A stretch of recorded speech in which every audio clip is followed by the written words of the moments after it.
Hello and welcome to my Paint With Me video.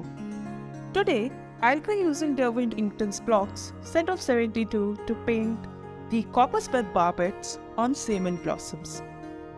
These vibrant and versatile blocks are perfect for creating detailed and colorful artwork. I chose Inktense blocks for this painting because of the bold and vibrant colors of the subjects I chose to paint today. I have started by securing my paper with the help of masking tape. That's really necessary to get clean borders when you finish painting. Also, tape peeling ASMR videos are painless and straightforward content until, of course, the tape rips your paper off. Taping is a bit tricky about shapes. That's why I have used a cutter to go about the borders.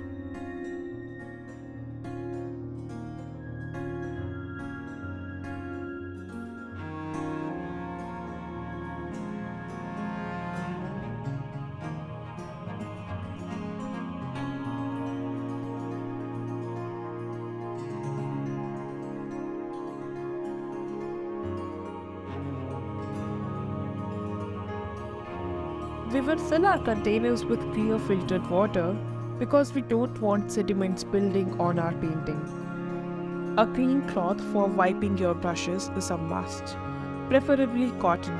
You can always go for tissue papers, but I prefer to use cotton because you can always rewash the cloth and upcycling. Now this here is a chunni my mama donated because she feels it will look better in our videos than the good old tissues. And I think she's not wrong.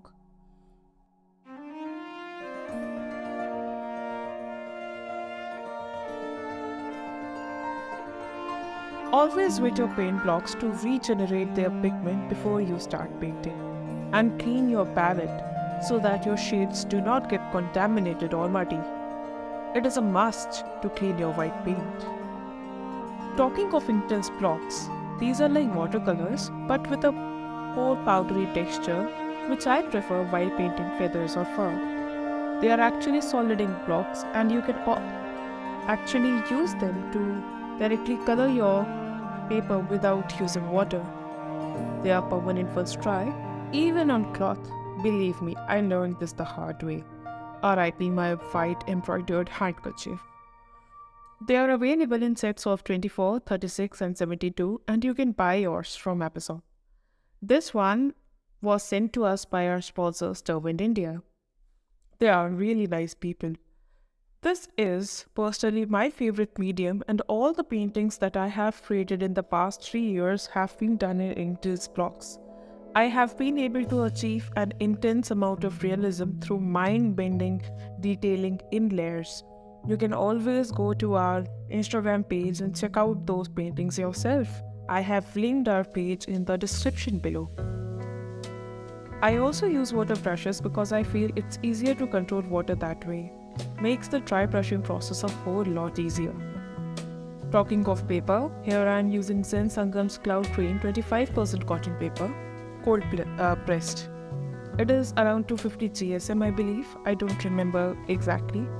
If you want to up your watercolor game, then you have got to invest and buy cotton paper. It is expensive, but it makes a huge difference.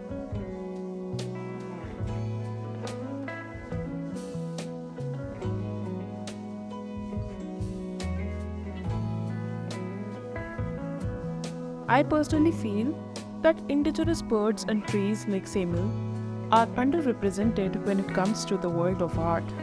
Thus, I chose to paint the Coppersmith Barbet and Semul because these two elements are personally indicative for me that the winter has ended and it's spring that will soon mature into a ripe summer of clear blue skies and scorching white sunlight. This is my favorite time of the year. This Coppersmith Barbet is hard to spot and it has this peculiar metronomic call that sounds similar to a coppersmith striking metal with a hammer. That's how you know it's nearby. This bird is completely silent during winter times and autumn of course. It is an Asian barbet with a crimson forehead and throat, and it is a resident bird in the Indian subcontinent and parts of Southeast Asia. It is predominantly frugivorous and has been observed eating insects, especially winged termites. Now you know what you need to feed these birds. Since I was never trained in painting, I always go by instinct.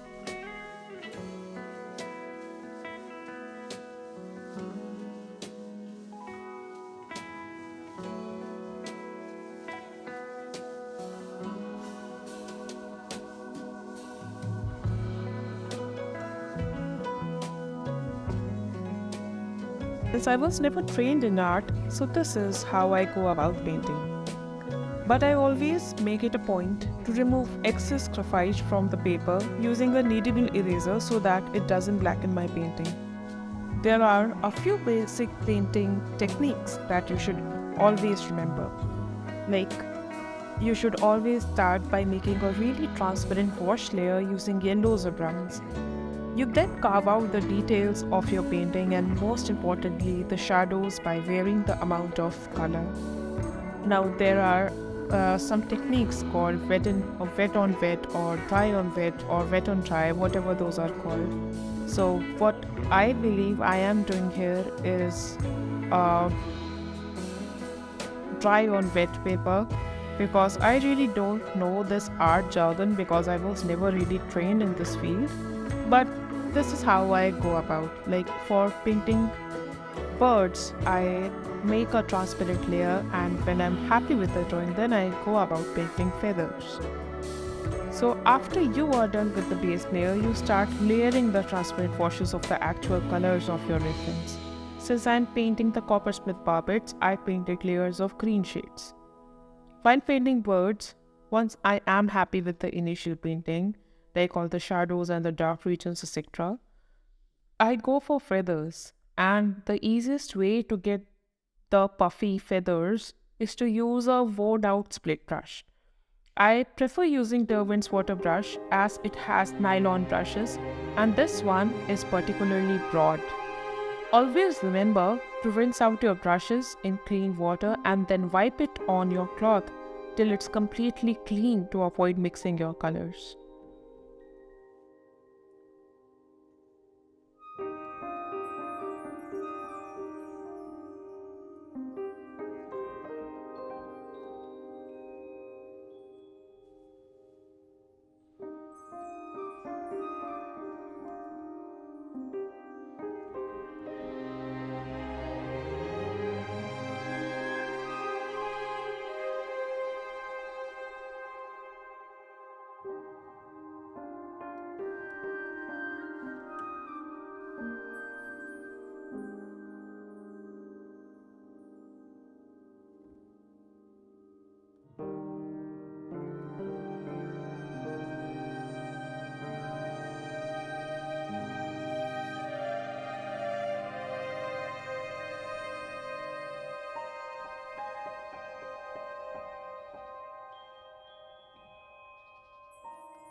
If you are a beginner, watercolors, especially feather and fur details, can be really overwhelming, but all you need is patience.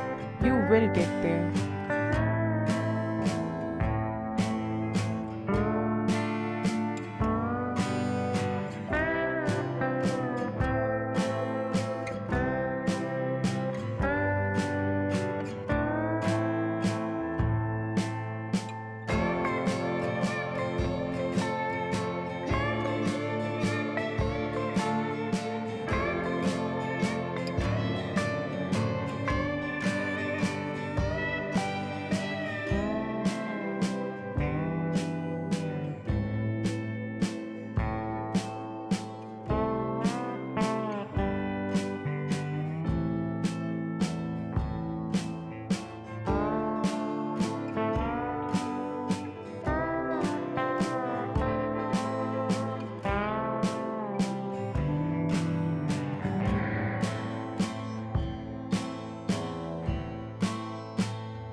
In this video, we have only completed the Coppersmith Barbets and the Semul blossoms still need to be painted.